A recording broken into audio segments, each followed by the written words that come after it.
with pulling the cards in the first chair ride, one of the mistakes that happens when you get your creative teaching game on is a lot of people start to look at the skier profile and start to really hone in on things like their other areas of their other hobbies, their other interests, their occupation. They start to lead with that. And what I mean by leading with that is if you were in the exam process and you pull a card that says they're a school bus driver, you all of a sudden you see these instructors that will start to go, oh, well, I know what I can do with this guy. We could talk about, when you make a turn, you don't turn your shoulders and your whole body when you're turning the you're steering the bus. You just turn the steering wheel and you keep your upper body really quiet. And that's what we want to do in skiing. And I can talk about the wheels in the bus and how the wheels turn and go round and round and round and round. And I can, oh my goodness, and I can talk about going around the bend and the pressure when you go around the bend, pressure is building on the outside tire, just like in skiing. The outside ski, that's where pressure starts to build more so when we're going around the turn. And they start doing all of this, and it's the classic, shoving 10 pounds of crap into the 5-pound bag that ends up happening in these lessons, where they start to just connect to the student's interest, hobbies, occupation, and start to pull out all these analogies as it relates to skiing. What I really propose doing is if you're in an exam situation, time is valuable. You have one lift ride to figure this out. And so what I always recommend is if you see there, okay, it's a school bus driver, put that out of your mind for to start this process out. Put that to the back of your mind. Really focus on things like. Which is she could look graceful, or is having problems with speed control. Those are the things you want to focus on. And then when you pull your skill profile card, where then it talks about, well, they're an open track parallel skier who primarily controls speed by skidding. That's where you want to build your lesson plan from, to identify where are they at right now, where do you want them to be based on those two pieces of information.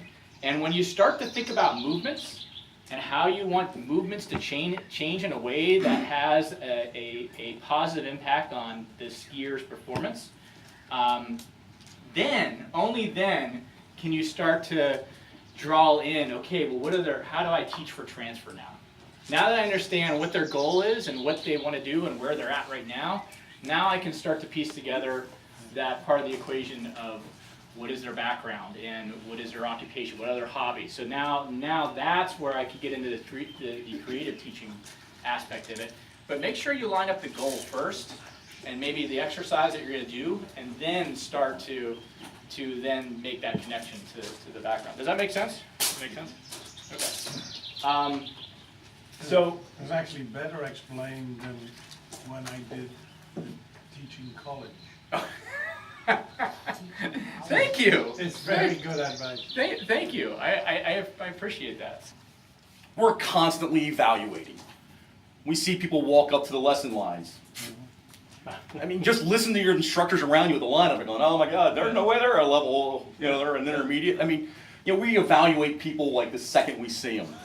And we shouldn't stop the whole way through. Because if we're going into some canned, rote approach to how we teach a lesson, then you're not being very individual, you're not serving your customer, and if you have multiple customers in a group, I hate to say it, some people are going to be better served by a given lesson, and some people it's not going to mean as much to.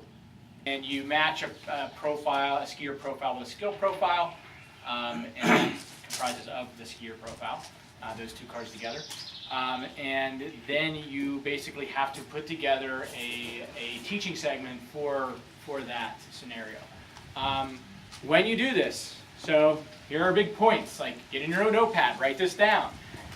Number one, singular focus, okay? Singular focus. So when you look at your cards, say, I am going to help this student learn how to tip the ski onto edge earlier in the turn. I am going to help this student learn how to round out the bottom of the turn to control speed. I am going to help this student. You get it? All right? You pick that one thing, you stick with it. If you start to add another thing and another thing, you will not perform well. I guarantee it. I guarantee it. So, singular focus. Next thing to emphasize, you are on a ski clinic with your peers, and you're sharing with your peers how you would coach somebody in this situation. The other thing to write down and emphasize with delivery is look at your terrain and know your terrain that you're at.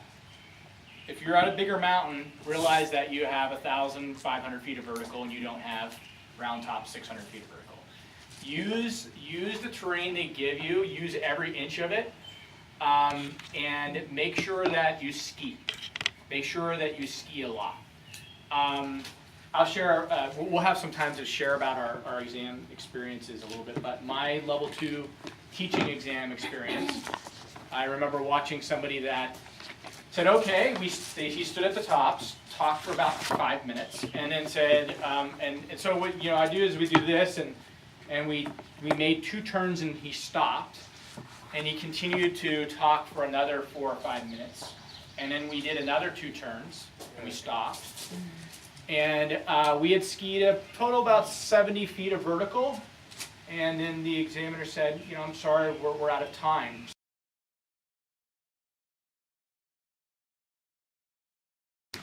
Add that concept of how to use the terrain, Here's what I also want to tell this guy. You're a stockbroker, right? You're trying to maximize the gain from your stock. You don't sell it on the way up, right? You sell when you sell at the right time. Don't bail too early. All right. So when don't bail on this turn. That was really good. Don't bail on this turn till it's Wow. complete. I like that.